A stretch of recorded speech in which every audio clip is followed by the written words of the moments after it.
ఆ తర్వాత ప్రభువును ఆరాధన చేస్తాం. ప్రభువును ఆరాధించడం కొరకై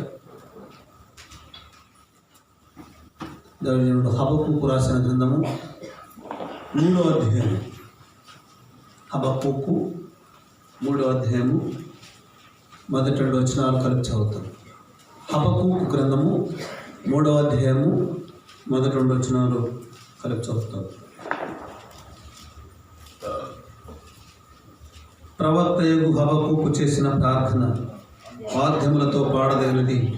యెహోవా, నిన్ను గూర్చిన వార్త విని నేను భయపడుచున్నాను. యెహోవా, సంవత్సరములు జరుగుచుండగా నీ కార్యము నూతనపరచుము. సంవత్సరములు జరుగుచుండగా దాన్ని తెలియజేయము. కోపించుచునే వాత్సల్యమును జ్ఞాపకమునకు తెచ్చుకునము. ప్రార్థన.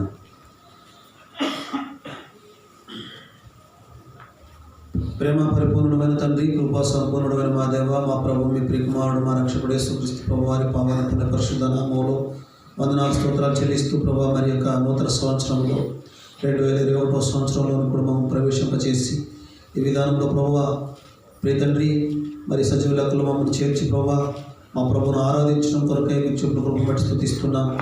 ప్రియ తండ్రి మరి గత సంవత్సరం అంతా మా జీవితంలో ఉన్నటువంటి కొన్ని బలహీనతలు, లోపాలు, లోట్లు, పాట్లు, ప్రభు పతనాలు, బలహీనతలు తండ్రి మరి మా ప్రభు సన్నిధిలో మేము జ్ఞాపకం చేసుకుని వాటిని మా ప్రభు సన్నిధిలో ఒప్పుకొని మా ప్రభు సన్నిధి దగ్గర మేము క్షమాపణ అడిగి నూతనపరచబడినటువంటి వారమై మరి నూతన సంవత్సరంలో ప్రవేశించేటువంటి ధన్యత మరి ప్రభు శుద్ధ హృదయం మీరు మాకు ప్రసాదించినందుకు వందనాలు స్తోత్రాలు చెల్లిస్తున్నాం. మరి ఈ సమయంలో చదవబడినటువంటి లేఖన భాగం మా కొరకు ఆశీర్వదించమని అల్పదాసు దుర్బలులను అని కూడా మిశ్రో చాటును మరుగుపరచమని మా ప్రభు మా జీవితంలో చేసిన మేలులకు, ఉపకారములకు, ఘనకార్యములకు, సాహసకార్యములకు, మహత్కార్యములకు కృతజ్ఞతగా మా ప్రభువును ఆరాధించినట్లు, గొంతెత్తి బిగ్గరగా మా ప్రభువును స్తుతించినట్లు ప్రభా మరి మిమ్మల్ని వచ్చినటువంటి స్తుతితో స్తోత్రములతో మా నోరులు నింపమని వేడుకొనొచ్చు. ప్రియ తండ్రి మరి మీ వాక్య భాగంలో మా కొరకు అందించమని వేడుకొనొచ్చు. యేసుక్రీస్తు ప్రభు పరిశుద్ధ నామములో, శక్తి గల నామములో స్తుతించి ప్రార్థించి బ్రతిమాలని వేడుతున్నాం తండ్రి. ఆమేన్. సంవత్సరములు జరుగుచుండగా చాలా సంవత్సరాలు జరుగుతూ ఉన్నాయి. మరి వ్యక్తిగతంగా మనకు ఒక్కొక్కళ్ళకి ఒక రకమైనటువంటి ఏజ్ ఉండొచ్చు, కానీ టోటల్గా అందరికి కలిపి ప్రపంచవ్యాప్తంగా అందరూ కలిపి 2021వ సంవత్సరం ఇది కాల చరిత్రలో అందరికీ సమానంగా ఉన్నటువంటి మరి సంవత్సరం ఇది. 2021వ సంవత్సరం అందరికి 2021 10 సంవత్సరాల వాళ్ళకి కావచ్చు, 20 సంవత్సరాల వాళ్ళు కావచ్చు, 50 సంవత్సరాల వాళ్ళకి కావచ్చు, మరి 100 సంవత్సరాల వాళ్ళకి కూడా కావచ్చు. వాళ్ళకి 2021, మనకు కూడా 2021, అందరికి సమానమైనటువంటిది. సరే, అయితే కాలాలు జరుగుతూ ఉన్నాయి, సంవత్సరాలు జరుగుతూ ఉన్నాయి. ఇక్కడ ఒక దేవుడు చూస్తూ ఉన్నాం. ఆ దేవుడు ఎవరంటే కోపించుచునే వాత్సల్యమును జ్ఞాపకమునకు తెచ్చుకునే దేవుడు. కోపపడుకుంటూనే ప్రేమ చూపించే దేవుడు అనండి. కోపించుచునే వాత్సల్యమును జ్ఞాపకమునకు తెచ్చుకునేటువంటి వాడు. మరి రాయబడింది 3వ అధ్యాయము 2వ వచనం చివరి లైన్లో రాయబడింది. ఆయన కోపించుకుంటూ అంటే మరి ఆయన మన మీద ఆయన కోపం వస్తూ ఉంటుంది. అయితే కోపడుతూ ఉంటాడు, గద్దిస్తూ ఉంటాడు. అదే సమయంలో మన మీద ప్రేమ కూడా చూపిస్తుంటాడు. తల్లిదండ్రులు పిల్లలు మరి తల్లిదండ్రులు పిల్లల మీద కోపడుతూ ఉంటారు. తల్లిదండ్రులు పిల్లల మీద కోపడుతూ ఉంటారు, కోపడి కొడుతుంటారు. మరి అదే సమయంలో వెంటనే చాక్లెట్, బిస్కెట్ కొనియడం, అది వాత్సల్యత, ప్రేమ. నా చిన్నప్పుడు మరి మా నాన్నగారు అంటే 10th ఎగ్జామ్స్ ఫీజు కట్టాలి. ఫీజు కట్టేటువంటి సమయంలో రేపు కట్టాలనగా ఈ రోజున మా నాన్నగారికి కోపం వచ్చే పని నేను చేశాను. అంటే ఇక ఆయన ఏమంటున్నాడంటే, నేను ఫీజు కట్టొద్దు అంటున్నాడు. సరే, అందరూ ఫీజు కడతా, అందరూ డబ్బులు సమకూర్చుకుంటున్నారు. మా ఫ్రెండ్స్ కూడా మేము మా డాడీ కూడా పైసలు ఇచ్చిర్రు, మేము మళ్ళీ రేపు కడతామని వాళ్ళు చెప్తున్నారు అనమాట. ఇంకా అప్పటిదాకా నా చేతులకి పైసలు రాలే, రేపు కట్టాలి. అయితే ఆ సమయంలో మా అమ్మ కూడా అడుగుతుంది, మరి ఇవ్వరాదా మరి వాడు కట్టకపోతే ఫెయిల్ అవుతాడు, ఎగ్జామ్ రాసుకోవాలంటే మరి ఫీజు కట్టాలి, మరి పైసలు అంటే నేను అంటున్నాడు, గర్దిస్తున్నాడు అనమాట. సంబంధం లేదు, చదివితే చదివిండు, ఫెయిల్ అయితే ఫెయిల్ అయ్యిండు, నాకు సంబంధం లేదండి. అయితే సీరియస్గా అంటున్నాడు. అనుకుంటేనే మా అమ్మ బాధ్యతలు ఆడుతుంది, నేను కూడా అడుగుతున్నా, సరే సారీ అయింది, నన్ను క్షమించు, ఈసారి నేను అట్లా చేయలే అమ్మ, నాకు ఫీజు డబ్బులు అని నేను అడుగుతుంటే నేను వాడికి కానీ ఆ షర్ట్లో వాడిని తీసుకోమని చెప్పు, నాతో మాట్లాడుతాను చెప్పు వాడిని. ఏం చేయమను, ప్యాంట్లో దానికి హ్యాంగర్ ఉంది, దాంట్లో షర్ట్లో ఉండి తీసుకోమని. మరి అదేంటంట, ఇదేంటి కోపం, అది ఆశ్చర్యం. అంటే యాజ్ ఇట్ ఈజ్గా సేమ్ మన దేవుడు కూడా అలాంటి వాడే, కొడతాడు, మనం ఏడుస్తూ ఉంటాం, బాధపడుతూ ఉంటాం, మళ్ళీ మనల్ని ప్రేమ చూపిస్తాం. ఆ కోపంలోనే ప్రేమ ఉంటుంది అనమాట, ఆ కోపంలోనే ప్రేమ ఉంటుంది. సరే, ఈ యొక్క ఉదయకాల సమయం, ఇది ఉదయకాల సమయం, ఎర్లీ హవర్స్ ఆఫ్ 1 జనవరి 2021, 2021 సంవత్సరము మొట్టమొదటి జనవరి 1 తారీఖు 1 గంటల్లో మనం ఉన్నాం. సరే, ఈ యొక్క అద్భుతమైనటువంటి ఆధిక్యత దేవుడు మనకి ఇచ్చాడు. నూతన సంవత్సరంలో ప్రవేశించేటువంటి ధన్యత మనకి ఇచ్చాడు. ఆ ఆయన కోపంలో కూడా ప్రేమ ఉంది. కోపం అంటే మనకు తెలుసు కదా, అందరిని కొట్టాడు ప్రతి ఒక్కరిని, వాళ్ళు వీళ్ళు, చిన్నవాడు పెద్దవాడు, చదువుకున్నాడు చదువు లేనివాడని, ఆ కంపెనీ ఈ కంపెనీ, ఆ దేశం ఈ దేశం అని లేకుండా మొత్తాన్ని కొట్టి ఇంట్లో కూర్చోబెట్టిండు తాళం వేసి కదా. దాన్నే లాక్డౌన్ అన్నారేమో కదా, తాళం వేసి కూర్చోబెట్టిండు. సరే, మళ్ళా మనకంటూ అంటకుండా కొంతమంది వచ్చి బాగుపడు కూడా ఉండుంటారంట. అంటే మనకు తెలవదు, కానీ ఈ వచ్చిపోయిన సంగతి కూడా మనకు తెలవదు. అది తెలిసే పోని వచ్చిపోయిన సంగతి కూడా మనకు తెలవదు. దాదాపుగా ఇది అయిపోయిన తర్వాత, అంటే కరోనా మరి హెవీగా ఉన్నటువంటి ఆ దినాలు అయిపోయిన తర్వాత ఎవరో భూగర్భ శాస్త్రవేత్తలు నీళ్లు ఇక డ్రైనేజ్ని, వాటర్ని చెక్ చేశారంట. హైదరాబాద్ డ్రైనేజ్ చెక్ చేస్తే కనీసం 70% అందులో కరోనా లక్షణాలు ఉన్నాయంట, అన్ని డ్రైనేజ్ వాటర్లు, కొన్ని ఏరియాలు. అంటే వాళ్ళ లెక్క ప్రకారం కనీసం మరి 7 నుంచి 8 లేదా ఇంకెక్కువ లక్షల సంఖ్యలో వచ్చిపోయి ఉంటుంది అనేది వాళ్ళకే తెలియదంట, ఆ వచ్చిన వాళ్ళకే తెలియదంట. ఒక 7-8 లక్షల మందికి వాళ్ళకి వచ్చిపోయింది కూడా తెలియదంట. సరే, ఏదేమైనా ఉపాయకరమైనటువంటి జబ్బు, ప్రాణాంతకరమైనటువంటి వ్యాధి, తెగులు మరి ప్రపంచంలో తాండవం చేసినప్పుడు, మరి ఎంతోమంది చచ్చిపోతున్నప్పుడు భారతదేశ మరి ఆ యొక్క మరి వైద్యులు శాస్త్రవేత్తల అంచనాల ప్రకారం భారతదేశంలో కనీసం 10 కోట్ల మంది చచ్చిపోవాలండి. అట్లా అనుకున్నారు అంచనా. ఎంతమంది? 10 కోట్ల మంది చనిపోతారు అనుకో. 1 కోటి మంది కూడా చనిపోలేదు. కొన్ని లక్షల్లో 1 లక్ష కావచ్చు, 1 లక్ష ఎక్కువ కావచ్చు టోటల్గా. కేసులు కాదు నేను అనేది, మరణాల సంఖ్య. కేసులు ఎక్కువ ఉన్నాయి, లక్షల్లో ఉన్నాయి. అయితే అది కాదు, మరణాలు మాత్రం తక్కువ. 10 కోట్లు ఎక్కడ, 1 లక్ష ఎక్కడ, చాలా తక్కువ. అదే అమెరికాలో, ఇటలీలో అయితే కుప్పలు, చైనాలో అయితే మరి సమాధులు చేయడానికి కూడా ప్లేసులు లేవు. మనం చూసుంటాం సోషల్ మీడియాలో బహుశా. మరి విషయం ఏంటంటే అది ఆయన కోపం. అయితే అందులోనే మళ్ళీ వాత్సల్యం, నన్ను కాపాడుకుంటూ వచ్చాడు. దేవుడు కాపాడేటువంటి వాడు. ఎవరిని కాపాడుతాడు, ఎవరిని కాపాడాడు. కీర్తన గ్రంథం 31:23 వచ్చింది. కీర్తన 31:23.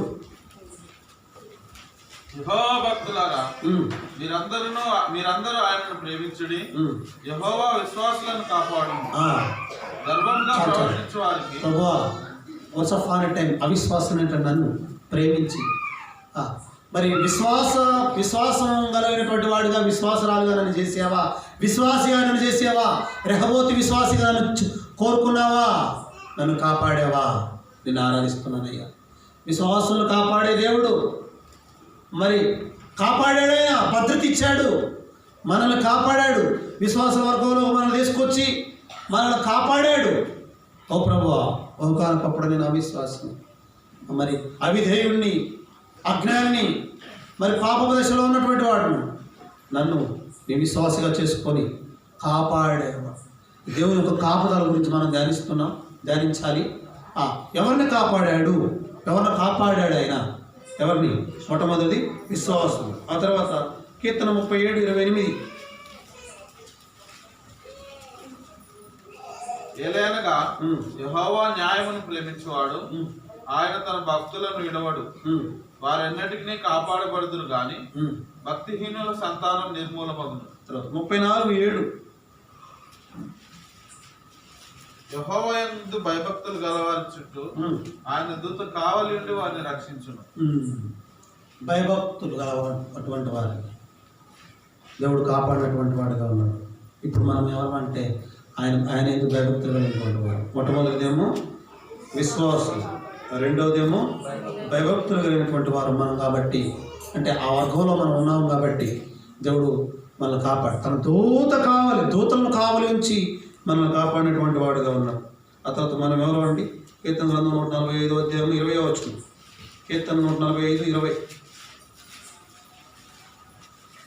యెహోవా తను ప్రేమించు వారిని అందరినీ కాపాడును. ఆయన ప్రేమించేటువంటి వారిగా మనల్ని చేశాడు. ఒకనొక సందర్భంలో మరి మనమేమో ఏదేదో ప్రేమిస్తుంటాం, ఎవరెవరినో ప్రేమిస్తుంటాం. ఈ సంవత్సరం 3 వాగ్దానాలు కూడా అదే ప్రేమ గురించి ప్రభుత్వం ధ్యానిస్తాం. అయితే దేవుడిని ప్రేమించేటువంటి వారు దేవుడు మనల్ని చేశాడు. గతంలో మనం లోకాన్ని, అన్యాయాన్ని, అపవిత్రతను, పాపాన్ని ప్రేమించేటువంటి వారంగా ఉన్నాం మనం. అయితే తన ప్రియకుమారుడు యేసుక్రీస్తు ప్రభువారిని ఈ లోకంలో పంపించి మనల్ని ఆయనను ప్రేమించేటువంటి వారుగా చేశాడు. ఎవరైతే ఈ అనుభవంలో ఉన్నారో వాళ్ళు ఆరాధన చేయగలరు. ఎవరు ఆరాధన చేస్తారు? దేవుణ్ణి ప్రేమించేవారు. దేవుణ్ణి ప్రేమించినటువంటి వారికి ఆయన ఏం చేశాడు? కాపాడాడు కాబట్టి ఆయన ఆరాధన చేస్తారు. ఆ తర్వాత మనం మనం ఎవరు అంటే కీర్తన గ్రంథము 121:4 దేవుడు ఎవరిని కాపాడాడు?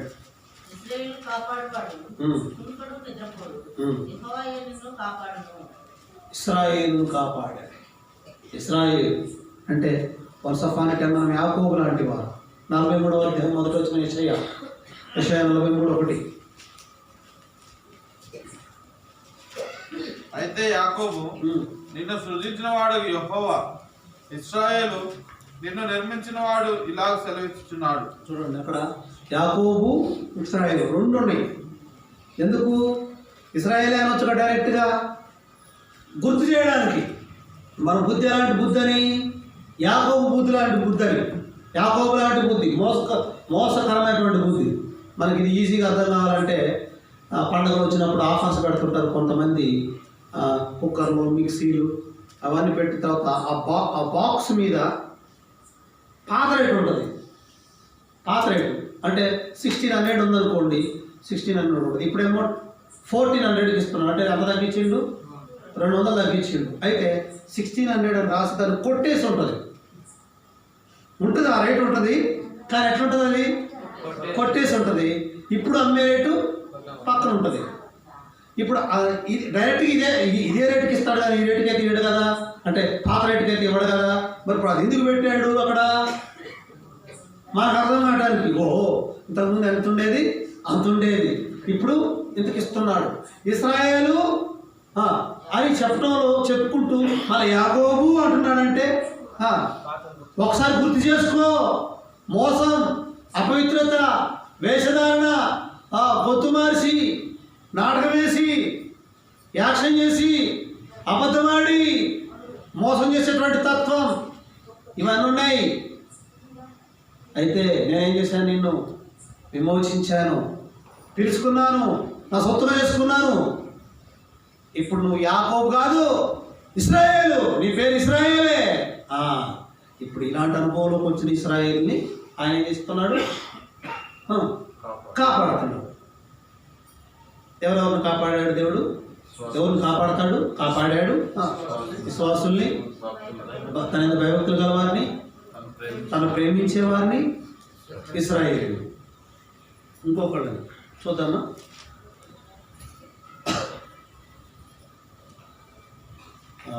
కీర్తన గ్రంథము 79:11.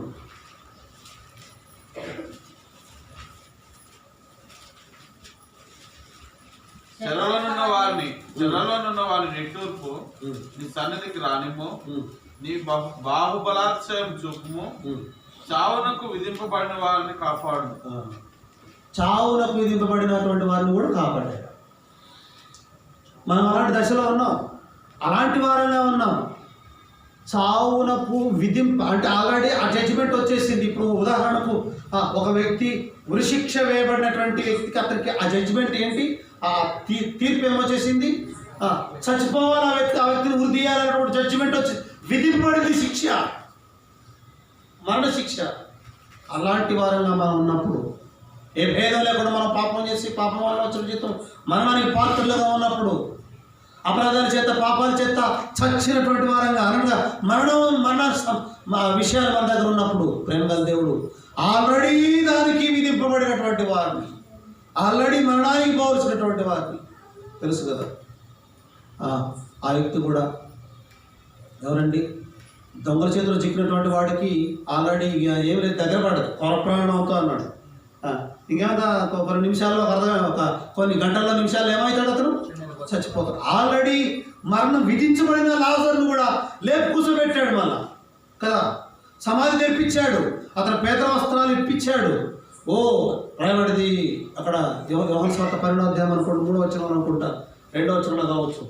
లాజరు యేసుతో కూడా భోజనమును కూర్చున్న వారిలో ఒకడు.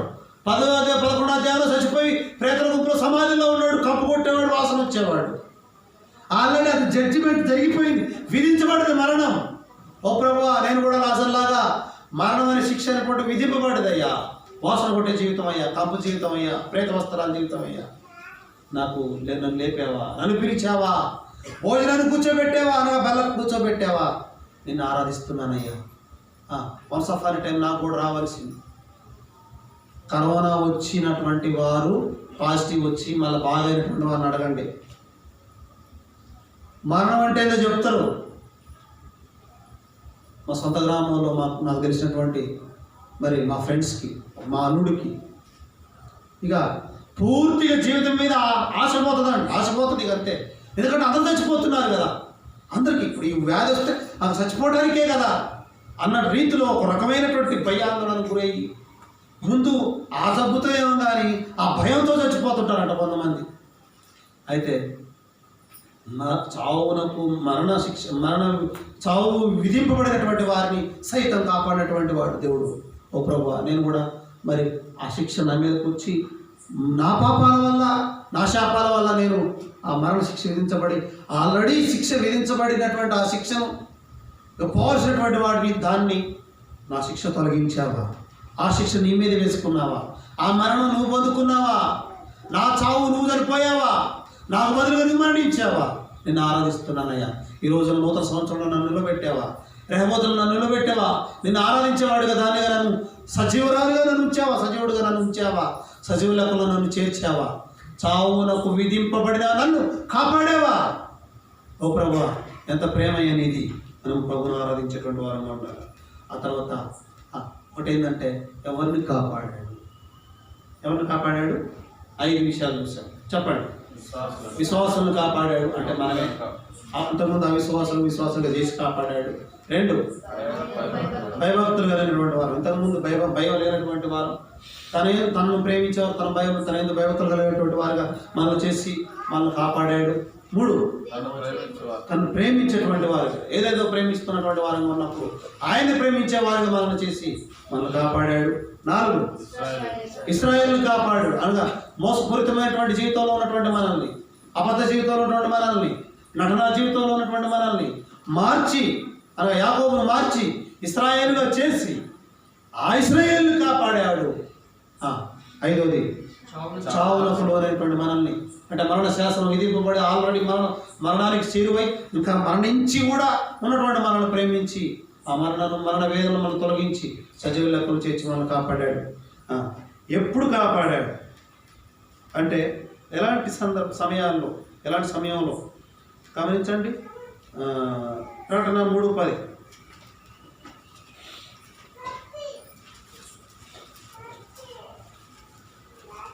నీవు నా ఓర్పు విషయమైన వాక్యమును గైకొంటివి గనుక భూనివాసులను శోధించుటకు లోకమంతటి మీదకు రాబో శోధన కాలంలో నిన్ను కాపాడాను. శోధన కాలంలో కాపాడాడు. టెంప్టేషన్స్ ఎలా కాపాడాడు, ఏ సమయంలో కాపాడాడు దేవుడు మనల్ని అంటే, ప్రియ సోదరుడు ప్రియ సోదరి, మనకెన్నో భయంకరమైనటువంటి శోధనలు, భయంకరమైనటువంటి టెంప్టేషన్స్ వచ్చినప్పుడు దేవుడు వాటి నుండి మనల్ని కాపాడాడు. ఆ తర్వాత ద్వితీయోపదేశకాండం 32:10,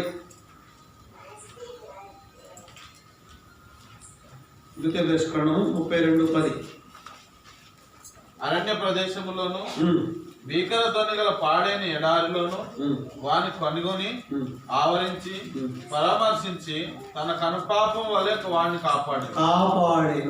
ఎక్కడ కాపాడాడు అంటే అరణ్య ప్రదేశము, రెండు ఉన్నాయి అక్కడ, పాడైన ఎడారి, భీకర ధ్వని గల, అంటే ఆ ఎడారిలో ఎలాంటి సౌండ్లు అంటే భయంకరమైనటువంటి క్రూర మృగాలు, ఇంకా రకరకాలైనటువంటి ఆ సౌండ్స్ వచ్చేటువంటి అరణ్య జీవితం, పాడైన అంటే చెడిపోయిన ఎడారి, అరణ్య ప్రదేశం. మనకు తెలుసు ఈ అరణ్య ప్రదేశంలోనే యాకోబును కనుగొన్నాడు అరణ్యంలో ఒంటరిగా ఉన్నప్పుడు.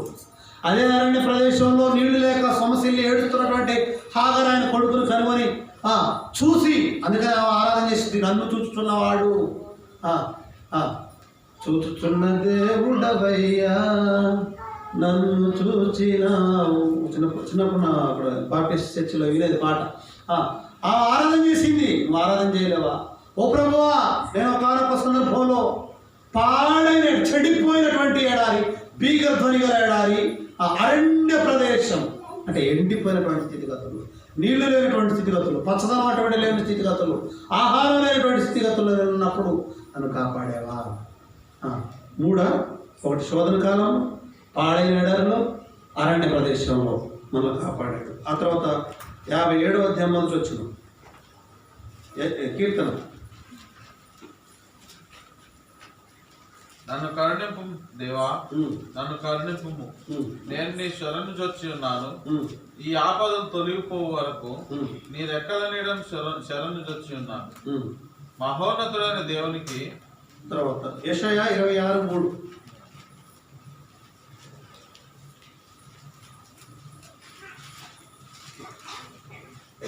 ఎవరిని మనస్సు నీ మీద ఆనుకున్నో వారిని నీవు పూర్ణ శాంతి గలవానిగా కాపాడుతూ, ఏలయనగా అతడు నీ యందు విశ్వాసం ఉంచి ఉన్నాడు.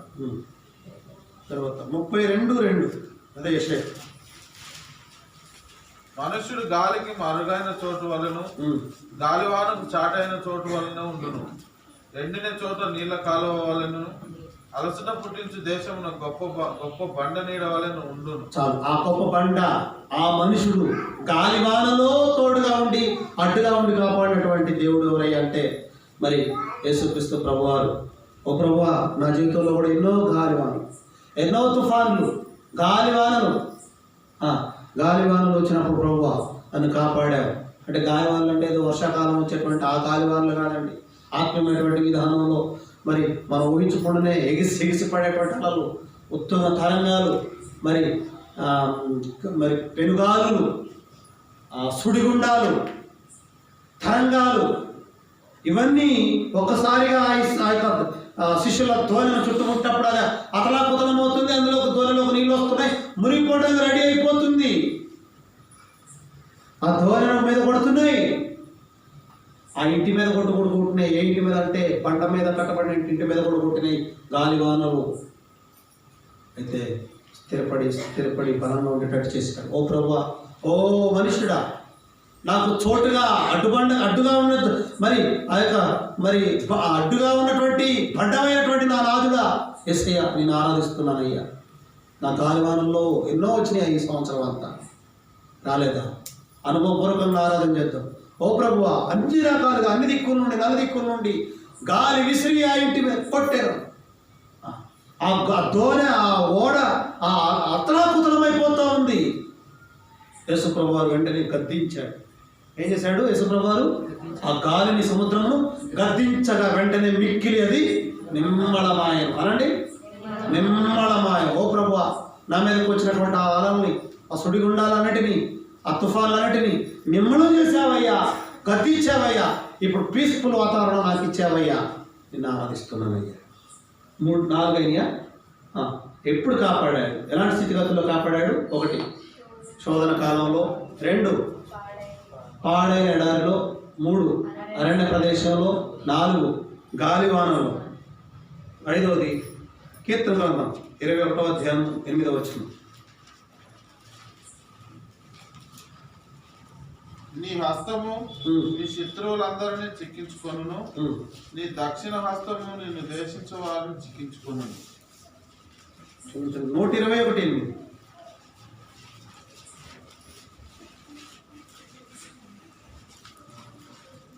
ఇది మొదలుకొని నిరంతరము నీ రాకపోకలు ఎంత యెహోవా నిన్ను కాపాడు. రాకపోకల్లో కాపాడాడు. మనకి సేఫ్ జర్నీ కదా, అత్యద్భుతమైనటువంటి మరి ఆ యొక్క ప్రయాణాలు, రాకపోకల్లో కాపాడాడు. ఇలాంటి సిచ్యువేషన్స్లో మనకు మరి రోడ్లు ఎక్కితే ఇంటికి తిరిగి వస్తామన్నటువంటి గ్యారంటీ లేనటువంటి రోడ్లు, ప్రయాణ సాధనాలు దేవుడు కాపాడుతున్నాడు. ఈరోజు మనం బతికున్నామంటే ఆ ప్రమాదం నుండి కాపాడాడు. ప్రభుని ఆరాధన చేద్దాం. ఆ తర్వాత మరి ఆయన ఏం కాపాడాడు? కాపాడాడు అని చూసుకున్నాం కదా. ఏం కాపాడాడు? కీర్తన 121:7.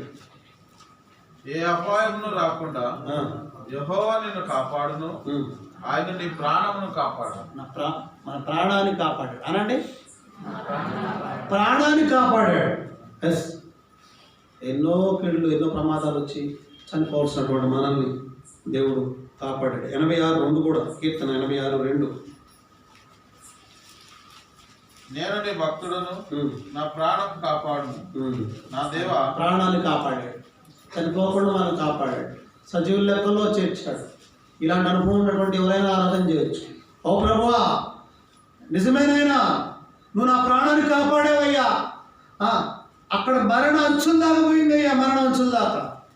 దావీదు నాకు మరణానికి బెత్తడంతాడు అంటాడు కదా. నాకు మరి మరణానికి బెత్తడడం తెలుసు కదా. వాళ్ళ మామ ఈట తీసుకొని ఇసిరాడు. అన్నం తినేటువంటి భోజనం మన మీద కూర్చుంటే ఈట ఇసురుతాడు. ఇసిరితే ఆ ఈటే ఆ గోడకు తాకుతుంది, నాటుకుంటుంది గోడకి.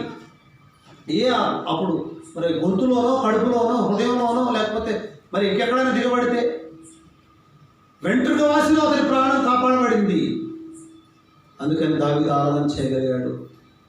103వ అధ్యాయం 5వ వచనంలో, సమాధిలో నుండి నా ప్రాణమును లేవనెత్తుతున్నావు, కన్నా కటాక్షములను నా కిరీటముగా ఉంచావు ప్రభువా. ఆరాధన చేద్దామా ప్రియ సోదరుడా? దేవుడు నీ ప్రాణాన్ని కాపాడాడు కాబట్టి, అయ్యా నా ప్రాణాన్ని కాపాడావు, సజీవుల లెక్కలో చేర్చావయ్యా. నాకంటే పెద్దోళ్ళు చచ్చిపోయారయ్యా, నాకంటే చిన్నోళ్ళు కూడా చచ్చిపోయారయ్యా. మరి ఎంతోమంది నాకు కావాల్సినటువంటి వారు, అధికారులు ఈ లోకాన్ని విడిచిపెట్టిపోయారయ్యా. నేను బతుకున్నానంటే నీ ప్రేమ, నీ కృప, నీ దయ మాత్రమే. నా ప్రాణాన్ని కాపాడు, నా ప్రాణం నీ చేతిలో పెట్టుకున్నావయ్యా. నేను ఆరాధిస్తున్నాను. ఆ తర్వాత ఫిలిప్పీ 4:7.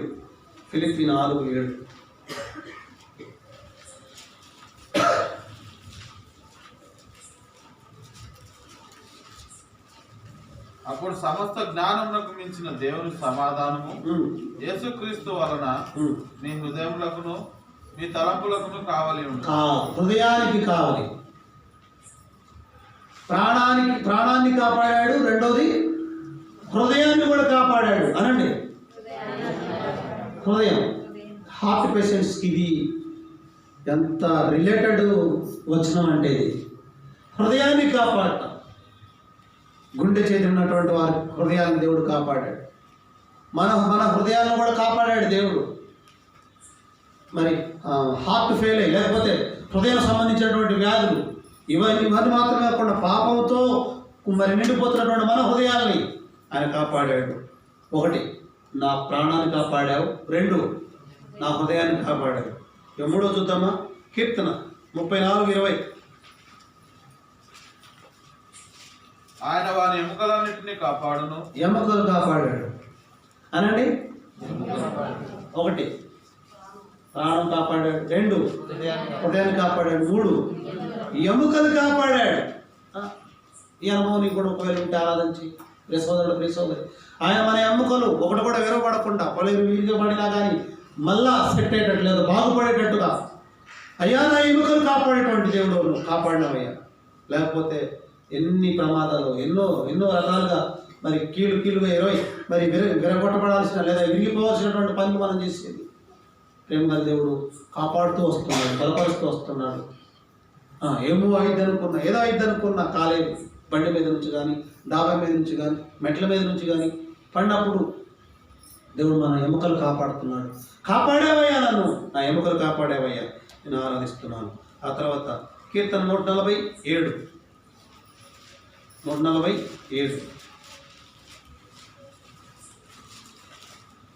ఆయన ప్రభువైన యెహోవా నా రక్షణ దుర్గము, యుద్ధ దినమున నీవు నా తలను కాపాడు. నా తలను కాయదు తలను కాపాడాడు అనండి. మొట్టమొదటికి ఏం కాపాడాడు? ప్రాణం కాపాడు. 2 హృదయాన్ని కాపాడు. 3 ఎముకలు కాపాడు. 4 తలను కాపాడాడు. ఆరాధన చేద్దాం. మన తల హెల్మెట్ లాగా రక్షణ కవచంగా ఆయన ఉండి రక్షణ స్థిరస్థానంగా ఆయన ఉండి మన తలను కాపాడాడు. అవును, ప్రాధాన్యంగా ఇంకేదైనా అంటే డ్రైవింగ్ ఫీల్డ్లో, మోటార్ ఫీల్డ్లో లేదా 2 వీలర్ మీద పోయినప్పుడు మరి ప్రమాదం జరగాల్సి వస్తే ఖచ్చితంగా తలకు తగులుతుంటుంది. ఆ తర్వాత ఎక్కువ తగిలేది కూడా తలకే. ప్రాణం పోయే పరిస్థితులు కూడా తలకు తగిలితేనే. అయితే ప్రేమ దేవుడు మనం కాపాడుతున్నాడు, మన తలను కాపాడుతున్నాడు, మన బ్రెయిన్ కాపాడుతున్నాడు, మన తలంపులు కాపాడుతున్నాడు. ఆవిరి కాస్తున్నాడు. ఆయన నిన్ను ఆవరించాడు, వెనక ముందు ఆవరించాడు. మరి రెక్కలని ఆయన రెక్కలమై మన మీద కప్పి కాపాడుతున్నాడు. ప్రభువా నా తలను కాపాడుతున్నావు, నీకు వందనాలయ్యా.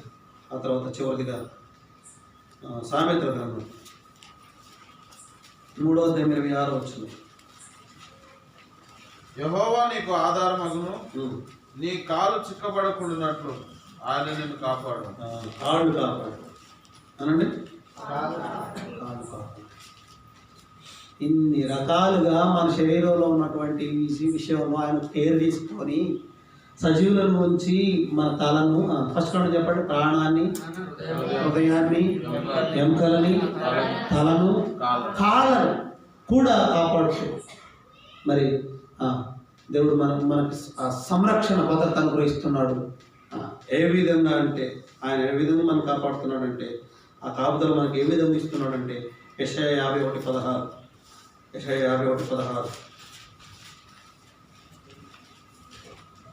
నేను ఆకాశమును స్థాపించినట్లును భూమి పునాదులను వేయినట్లును నా జనము నీ వేయని సీయోనుతో చెప్పినట్లును నీ నోట నా మాటలు ఉంచి నా చేతి నీడలో నిన్ను కప్పి ఉన్నాను. అది చేతి నీడలో కప్పాడు, కాపాడుతాడు. ఏ విధంగా కాపాడుతున్నాడు మనల్ని? చేతి నీడలు చేయి పెట్టి ఇట్లా రెక్కల చాపి. అందుకనే మహోన్నతుని చాటున నివసించే ఆయన రెక్కల చాటున మనకు కాస్తాయి. మనకు తెలుసు కదా, రూతు అనేటువంటి ఒక అభాగ్యురాలు ఎవరి కాలంలో పెళ్లి చేసుకుంది. వేరే ఊరు నుండి వచ్చినటువంటి, వేరే దేశం నుండి వచ్చినటువంటి ఆయన పెళ్లి చేసుకుంది. మరి అతను చనిపోయాడు. ఏం చేయాలో అర్థం కాలేదు. వాళ్ళ అత్తగారితో పాటు మళ్ళా అత్తగారి దేశానికి వచ్చిన తర్వాత వాళ్ళ బోయిస్ అంటాడు, అమ్మ యెహోవా రెక్కల కింద చదవండి, సురక్షితంగా ఉండుటకు నీవు వచ్చితివి. దేవుడి రెక్కల కింద సురక్షితం ఉంది. దేవుడి రెక్కల కింద ఆదరణ ఉంది. దేవుడి రెక్కల కింద కాపుదల ఉంది. మనకు తెలుసు కదా, చేతి నీడ అంటేనే ఆయన రెక్కలు. యెరూషలేమా కోడి తన రెక్కల కిందకు తన పిల్లలను చేర్చుకొని ఏ విధంగా కాపాడాలనుకుంటుందో అని అంటాడు యేసుప్రభువు. ఆ విధంగా కోడి తన పిల్లలను తన రెక్కల కింద కాపాడినట్టు చేతుల్లో దాచుకొని కాపాడుకున్నాడు. నిన్ను ఎవరికి చెందనీయకుండా, ఎవరిని నాశించకుండా, ఏ కీడిని నాశించకుండా ఆయన చేతులు నీ మీద వేసి పెట్టినప్పుడు, పొడవాల్సి వచ్చినప్పుడు పొడిస్తే ఆయన చేతులకి గాయాలయ్యాయి. ఎందుకంటే ఆ చేతులు నీ మీద ఉన్నాయి కదా. ఇప్పుడు ఈడు తీసుకొని పొడుస్తుంటే ఎవరు దిగబడుతుంది చెప్పండి? ఈడు తీసుకొని పొడుస్తుంటే ఎవరు దిగబడుతుంది? ఆయన చేతులకి. ఏందయ్యా నీ చేతులకు గాయాలు? అయ్యా నేను ప్రేమించిన వారి ఇంటనే ఉన్నప్పుడు తెలుసు కదా ఈ లేఖనం, నాకు చేతులకైనా గాయాలు. ఉందా బైబిల్ ఈ మాట? సరే, విషయం ఏంటంటే ఆయన నిన్ను ప్రేమించాడు, నన్ను ప్రేమించాడు, నీకు సురక్షిత ఇచ్చాడు, ఆదరణ ఇచ్చాడు, నెమ్మది ఇచ్చాడు, ఆరోగ్యం ఇచ్చాడు, కుటుంబాన్ని ఇచ్చాడు, భర్తనిచ్చాడు, పిల్లల్ని ఇచ్చాడు, పోషణ ఇచ్చాడు. అన్ని ఆయన చేతుల్లోనే ఉండేది. ఆ తర్వాత ఎట్లా కాపాడాడు మనము? 24వ అధ్యాయము 24వ వచనం యూదా 1వ అధ్యాయం ఉంది. తొట్టిల్లకుండా మేము కాపాడుటకును. తొట్టిల్లకుండా కాపాడు. ఒకటట్ట కాపాడాడు, చేతి నీడలో కాపాడాడు అనండి. రెండేమో తొట్టిల్లకుండా కాపాడు. తొట్టిల్లకుండా అంటే జారిపడు, కొంచెం కూడా బెడకకుండా బెసకకుండా, మరి మనం ఉన్నటువంటి స్థితిగతుల్లో ఉండి జారిపోకుండా ఆ ప్రేమ గల దేవుడు మన కాపాడాడు. అయ్యా నాది తొట్టిల్లిపోయే మనిషేనయ్యా, నాకు తొట్టిల్లిపోయేటువంటి జీవితమేనయ్యా, నాకు తొట్టిల్లిపోయేటువంటి లక్ష్యం గుణమే ప్రభువా, అలాంటి హృదయమయ్యా, మా నిలబడలేనటువంటి స్థితిగతులైనాది, చెప్పి చేయలేనటువంటి స్థితిగతులైనాయి, తప్పిపోయి జారిపోయేటువంటి స్వభావం అయినది అబ్రహాం లాగా, ఓ ప్రభువా, మరి పేతురులాగా ప్రీతండ్రి, మరి మాట మీద నిలబడలేనటువంటి తత్వం అయ్యా, తొట్టిల్లిపోయామన్నయ్యా, చాలా సందర్భాలు నన్ను కాపాడావా, తొట్టిల్లకుండా నేను ఆలోచిస్తున్నానయ్యా. ఒకటేమో చేతులలో కాపాడాడు, 2 తొట్టిల్లకుండా కాపాడాడు, 3 కీర్తన 23:1 యెహోవా నా కాపరి, నాకు లేమి కలగదు. పచ్చిక గలదు. ఆ కాపరి ఆయన కాపుదల మనల్ని ఎట్లా కాపాడుతున్నాడంటే లేమి లేకుండా, కొరత రానికుండా. అవును, లాక్డౌన్ వచ్చింది, అన్ని కంపెనీలు మూతలు పడ్డాయి. మాకు కొత్తగా పొదువుగా ఉందన్న వాళ్ళు ఎవరైనా ఉన్నారేమో చేతులు ఎత్తండి చూద్దాం. నేను విన్న సాక్ష్యం ఏంటంటే మామూలు రోజుల్లో కంటే కూడా లాక్డౌన్లో బాగా తిన్నారంట జనం. నిజమేనా? నిజమే. ఓ సేవకులకు అయితే మాకు ఆ ఎక్స్పీరియన్స్ ఉంది. ఇక లాక్డౌన్ కంటిన్యూ అయితే బాగా అనిపించింది అప్పుడు. విషయం ఏంటంటే అంటే ఆ పరిస్థితులను బట్టి ఎంతమంది ఎన్ని రకాలుగా ఎవరు వాళ్ళ లేకుండా మానవత్వంతో ఎంత సహాయం చేస్తారు కదా. విషయం ఏంటంటే లేమి రాలే. విషయం ఏంటంటే కొరత కొదువ మనకి ఏ చిన్న జాబో చిన్న పనో ఇంకేదో తక్కువ పనే కావచ్చు, కానీ కొరత అయితే రాకుండా ఏమి ఐ షల్ నాట్ వాంట్, నాకు ఏది అవసరం లేదు, నాకు ఆయనే కాదు, నాకు వేసుకోవాలి. అలాంటి కాపరండి, ఎంత తృప్తి, శాంతికరమైన జలాలు పచ్చిక బయట దగ్గర నడిపించాడు అని కింద రాస్తాడనమాట కీర్తన 23వ అధ్యాయంలో. సరే, ఆయన కాపుదల, ఆ కాపరి ఎట్లా కాపాడాడంటే లేమి రాకుండా. ఒకటి ఎట్లా చేతి నీడలో కాపాడాడు, 2 తొట్టెలకుండా కాపాడాడు అనండి, తొట్టెలు కాపాడు, 3 లేమి రాకుండా కాపాడాడు. 4 చూద్దామా, 121:7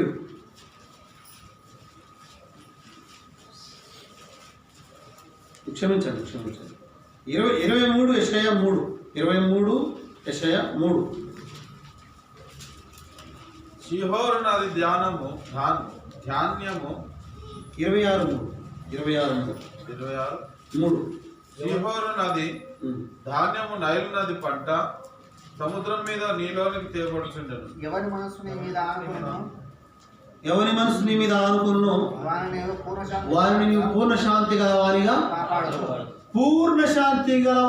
కాపాడాడు అనండి. అతను పూర్ణ శాంతి గలవారిగా కాపాడాడు.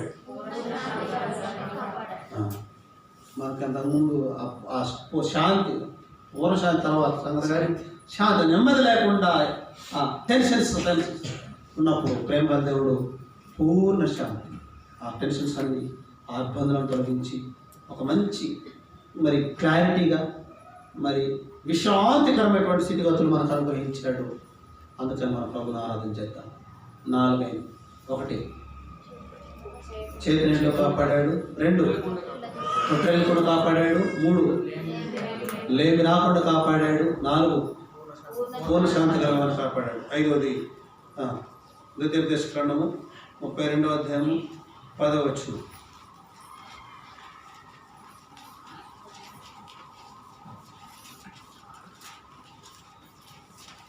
అరణ్య ప్రదేశంలోను భీకరగల పాడైన ఎడారిలోను వారిని కనుకొని ఆవరించి పరామర్శించి తన కనుపాప వలె వారిని కాపాడెను. కనుపాప వలె కాపాడెను. కనుపాప వలె. 17వ అధ్యాయం కీర్తన 9.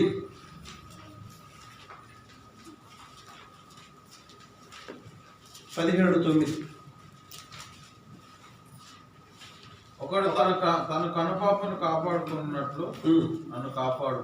తర్వాత 121:4.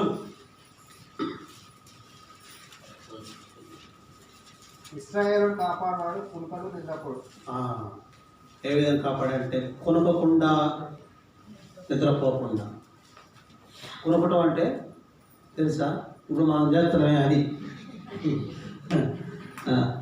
నిద్రపోవడం అంటే కొంతమంది చేస్తున్నారే అది. సగం మంది చేసేదేమో కొనుక్కోవటం, కొంతమంది చేసేదేమో నిద్రపోవడం. అయితే ఆ సెక్యూరిటీ ఇచ్చేటప్పుడు కొనుక్కోకూడదు, నిద్రపోకూడదు. కానీ కొనుక్కోవడం అంటే తెలుసు కదా. అట్లా కూడా అనట్లేదు ఆయన. ఒకవేళ ఆయన అట్లా అంటే ఆ గ్యాప్లో మనకేమైద్దో అని అట్లా కూడా ఆయన అనకుండా మనల్ని కాపాడుతున్నాడు. కనుపాపలాగా. కనుపాప అంటే ఏంటి? ఈ రెప్ప. మరి కనుపాపను కాపాడినట్టు ఈ రెప్ప. మరి ఆ గుడ్డుకు ఏమి కాకుండా ఎంత భద్రంగా, గాలి వచ్చినా కానీ పక్కన మూసుకుంటుంది కదా. గాలి వచ్చిన చెత్తపడ్డ వెంటనే అది మూసుకుంటుంది అనమాట. అంటే అంత భద్రంగా మనం కేర్ తీసుకొని దేవుడు కాపాడుతున్నాడు. చాలు. ఎవరిని కాపాడాడు, ఏమి కాపాడాడు, ఎట్లా కాపాడాడు, ఎవరిని కాపాడాడు, ఏమి కాపాడాడు, ఎట్లా కాపాడాడు. ఎవరిని కాపాడాడు అన్న దాంట్లో 5. ఎవరెవరిని? విశ్వాసుల్ని, భక్తులను, ప్రేమించు వారిని, ఇశ్రాయేలును, చావు విధింపబడినటువంటి వారు. తర్వాత ఎట్లా కాపాడాడు,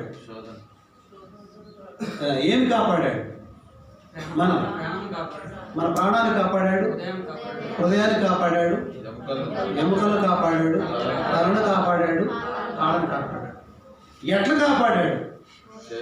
చేతి నీడలో కాపాడాడు, తొట్టెళ్ళకుండా కాపాడాడు. అనండి, లేమి కలగకుండా కొరతరాన్ని కూడా కాపాడాడు. 4 పూర్ణ శాంతి కలవారిగా నెమ్మదించి కాపాడాడు. 5 కనుపాపలా కాపాడాడు. చాలు. మొత్తం కాపుదల గురించి గత సంవత్సరం అంతా ఇదంతా అనుభవించిన మనం. వీటిలో ఏదో ఒకటి తీసుకొని అంటే 15 అంశాలు చెప్పుకున్నాం, ధ్యానించలేదు. ఏదో ఒక అంశం మనకు రిలేటెడ్గా లేదా ఆ యొక్క అద్భుతమైనటువంటి కాపుదలను మనం జ్ఞాపకం చేసుకొని ఈ లోకంలోకి రావడం ద్వారా, కలర్స్లో ప్రాణం పెట్టడం ద్వారా, రక్తం మార్చడం ద్వారా అద్భుతమైనటువంటి కాపుదల మనకి ఇచ్చాడు. కాబట్టి ఆ ప్రభు కాపుదల గురించి మనం ప్రభుని ఆరాధన చేసి ప్రభు కోసం బ్రతుకున్నట్లు ప్రభు రక్తము మనకు సహాయం చేయాలి. మనం లేచి నిలబడదాం.